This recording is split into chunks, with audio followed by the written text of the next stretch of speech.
ሰላም ሰላም ሰላም ሰላም ውዶች እንዴት ናችሁ? ደህና ናችሁ? እኔ ደህና ነኝ። ያው ዛሬ ደግሞ አንድ ዝግጅት አምጥቼላችኋለሁኝ። ያው የዛሬዋ ዝግጅት ደግሞ ባለፈው ከዚህ በፊት ያዘጋጀው ፕሮግራም ላይ ስለ በጎነት በጎ ማድረግ በቃ በጎ መሆን ጥሩ እንደሆነ ጫፍ ጫፏን ነክቻለሁ። ዛሬ ደግሞ እስኪ ወደ ውስጥ ገብቼ ሁለት ተያያዥነት ያላቸው ታሪኮችን አብሬ አቀርብላችኋለሁኝ። እንድትከታተሉኝ በአክብሮት ጋብዛችኋለሁ። ያው ከዛ በፊት ግን ቤተሰባዊነታችሁ ላይክ፣ ሼር፣ ሰብስክራይብ ማድረጋችሁ እንዳይረሳ። የዛሬዋ ያው መልካምነት በጎነት ባለፈው ዝግጅቴም ላይ ጫፏን እንደነካኋት ምንድን መሰላችሁ? በጎ እንሁን ለራሳችን ስንል። ምክንያቱም በጎ ባልሆን ቁጥር ራሳችን የሚጎዳ ነገር ስለሚያጋጥመን በቻልነው መጠን በጎ እንሁን፣ ለሰው በጎ እንሁን፣ በጎ እናስብ ነው የሚለው። እና በጎነት እንደዚህ የሚገለጥ በቃል ደረጃ የሚገለጥ ነገር ሳይሆን በተግባር የምንኖረው አይነት መሆን አለበት ነው። በቃ በጎ ከተባለ ጀስት ለቃላት ሳይሆን በተግባር አለያ መጨረሻ ላይ የሚጎዳን እኛን ስለሆነ በቻልነው መጠን በጎነት እንሆን። እኛን የማይነካ ነገር ከሆነ እኛን ክብራችን የማያሳጣ ነገር ከሆነ በቻልነው መጠን ለሰዎች በጎ እንሁን፣ በጎ እናስብ። ጥሩ ነገር እንዲገጥመን ስንል ለራሳችን ስንል በጎ ነገር እናድርግ እላችኋለሁኝ። በዚህ ላይ የተመሰረቱ ሁለት ወሳኝ ታሪኮች እነግራችኋለሁኝ።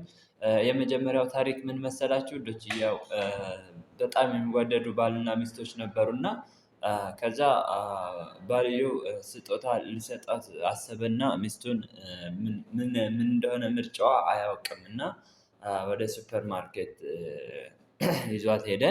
ከዛ እዛ ሲደርሱ በህይወት እንግዲህ ውዴ ለእናቴ ስጦታ ልሰጣት ስለሆነ አሪፍ ምርጫ አሪፍ ነገር መርጠሽ ስጭኝና ይዤ ሄጄ እሰጣታለሁ ይላታል። እሷም ውስጧ በመናደድ እና ውስጧ ተንኮል በማሰብ በጣም የወረደ ነገር መርጣ ይሄ ቆንጆ ነገር ነው ብላ ገዝታ አስመረጠችውና ገዛ። ከዛ ያንን ነገር ይዞ ቤት ደረሱና ይዤ እሄዳለሁ ለእናቴ ምናምን አለና እሱ ደግሞ ያው ይዞት ሄደ። ከዛ ማታ ላይ ተመልሶ ይዞ መጣ። ከዛ ምን ሆነህ ነው ምናምን ስትለው አይ እኔ ስጦታውን ለእናቴ አይደለም የገዛሁት፣ ነገር ግን ያንቺን ምርጫ ስለማላውቅ ያው ምርጫሽን መጀመሪያ ላስመርጥና ከዛ አንቺን ሰርፕራይዝ ለማድረግ ነው ይላታል። በዚህን ሰዓት ሚስትየዋ ምን የሚሰማት ይመስላችኋል ልጆችዬ? በዚህን ሰዓት በጣም ተናደደች፣ በራሷ አፈረች፣ በራሷ በጣም በቃ ተበሳጨች። ለሰዎች በጎ ባስብ በጎ ብመኝ ኑሮ ይሄ ነገር በእኔ ላይ አይደርስም የሚል ድምዳሜ ላይ ደረሰች። ሌላኛው ታሪክ ደግሞ ምንድነው? በጣም ጎበዝ መሐንዲስ ነበረ እና በቃ የእሱ ኦነሩ አለ አሰሪው እና መሐንዲሱ በጣም ጎበዝ ነው። ብዙ ስራዎችን ሰርቷል። በጣም ብዙ እንደዚህ ተቆጥሮ የማይታወቁ በቃ ወደ 50 ምናምን ፎቆች ከዛ በላይ ቤት ስራዎችን ሰርቷል ለአንድ ሰው ብቻ። ግን የመጨረሻ ስራው እንዳለ ሳያልቅ ያው ሰውየው እያሰራው እያለ ፕሮጀክቱ አለቀ ይለዋል። ከዛ ሰውየው ያሰበውን አስበው ነው ፕሮጀክታችን አልቋል፣ ከአሁን በኋላ ቤት አላሰራም፣ አንድ የመጨረሻ ቤት ብቻ ስራልኝ፣ በጣም አሳምረህ ስራልኝ እና በቃ የመጨረሻ የመመራረቂያችን ይሆናል ምናምን ይለዋል። ከዛ ልጁ እንግዲህ ያው ቤት የለውም የራሱ ኑሮን መመስረት አለበት። ሌላም ነገር ሰውየው ቀና አስቦ ነው እንደዚህ ያለው። ግን ልጁ ሌላ ቦታ እሄዳለሁ የሚል ሀሳብ ነበረው። ከዚህ ሀገር ለቅቄ ሌላ ቦታ እሄዳለሁኝ፣ የተሻለ ነገር አገኛለሁኝ፣ የትም አያገኘኝም ብሎ የሚል ሀሳብ አለው እና እሺ ይልና ያንን ስራ በቃ እንደ ነገሩ አድርጎ ሰራለት። በቃ እንዳይሆን አድርጎ ማለት ነው። ከዛ